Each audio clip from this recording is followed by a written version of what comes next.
17 நம்ம வாசித்திருக்கோம், ஏற்கனவே வாசித்து பாருங்க. 1 பேதுரு 1:17 என்ன சொல்லுது? 1 பேதுருவின் புஸ்தகம் 1வது அதிகாரம் 17வது வசனத்துல பரிசுத்த ஆவியானவர் எழுதும் போது இப்படியா எழுதுகிறார், அவர் பட்சபாதம் இல்லாமல் நியாயம் தீர்க்கிறவர். ஆமென். யார் அவரு? வாசிங்க. இருக்கு பாருங்க ஸ்கிரீன்ல. நீங்க பைபிள்ல பார்க்க வேணாம்னு சொல்லிட்டேன் நானு.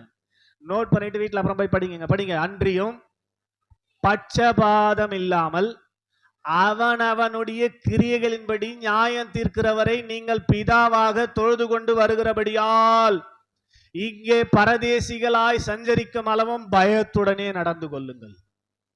எத்தனை பேருக்கு அங்க பயங்குது? ஸ்தோத்திரம். உங்களை திட்டி எவ்வளவு நாள் சபைக்கு வரலையேன்னு சொல்லி அப்பதான் வருவீங்களா? உங்களுக்கா தெய்வ பயம்லாம் இருக்காதா? ஸ்தோத்திரம். ஏன் புதன்கிழமை வரலன்னு கேட்டாதான் வருவீங்களா? உங்களுக்கே பயம் இருக்காதா? உங்களுக்கு பயம் இல்லைன்னா அர்த்தம் உங்களுக்கு அறிவில்லைன்னு தானே அர்த்தம். தேவனை பற்றி அறியாததானே வாழ்ந்து கொண்டிருக்கிறீங்க. ஸ்தோத்திரம். நீங்க வாழ்கிற வாழ்க்கை உங்களை அழிந்து போகிற மிருகங்களுக்கு ஒப்பாக வைக்கிறது என்பதை புரிஞ்சுக்கங்க. ஆமேன்னு சொல்லுங்க. அல்லேலூயா. சத்தமா சொல்லுங்க. அல்லேலூயா. ஆமா. இந்த உலகத்துல எல்லாவற்றையும் நீ சம்பாதித்தாலும் போனா சிஸ்டர், மனுஷன் உலகம் முழுவதையும் ஆதாயப்படுத்தினாலும் தன் ஆத்துமாவை நஷ்டப்படுத்தினால் அவனுக்கு ஒரு பிரயோஜனம் இல்லை. உன் ஆத்துமா தான் வாழப்போகிறது யுகா யுகமாய். அதை நீ நஷ்டப்படுத்தி நரகத்தில் அனுப்புவாயானால் இந்த உலகத்தில் நீ சம்பாதிச்சது எதுக்கு? உலகத்தையே ஆதாயப்படுத்தி எதுக்கு? நரேந்திர மோடி உலகத்தையே தன் கையில வச்சுக்கிறார எதுக்கு? அவர் ஆல்ரெடி பிக்ஸ் பண்ணிட்டார் நரகத்துக்கு போறதுக்கு. எதுக்கு இந்த உலகத்தை ஆதாயப்படுத்தணும்? இந்த உலகத்தை ஆதாயப்படுத்தி என்ன லாபம் என்று வேதம் சொல்கிறது. புரிந்து கொள்ளுங்கள். அவர் பட்சபாதம் பார்க்க மாட்டார், பரிதானம் வாங்க மாட்டார். நம்ம ஆண்டவர் யாரு?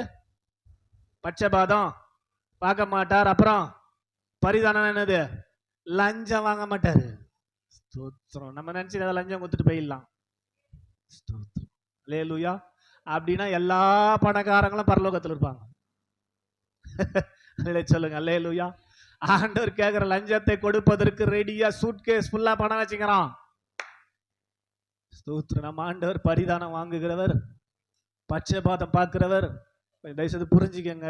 ஸ்தோத்திரம். பாஸ்ட் பார்த்துருவேன், பாவம் இவங்க அவங்க சூழ்நிலை சபைக்கு வர முடியல. நானா ஆண்டவர் அதெல்லாம் என்ன பண்ண மாட்டாரு, பார்க்க மாட்டார். எந்த சூழ்நிலையில என்னை நீ பற்றி கொண்டிருக்கிறாய், எந்த சூழ்நிலையில என்னோடு உறவு கொண்டிருக்கிறாய். ஆமேன் சொல்லுங்க. அல்லேலூயா.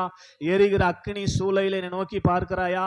சிங்க கபியில என்னை நோக்கி பார்க்கிறாயா? என்னோடு உறவு கொள்ளுகிறாயான்னு தான் கர்த்தர் எதிர்பார்க்க.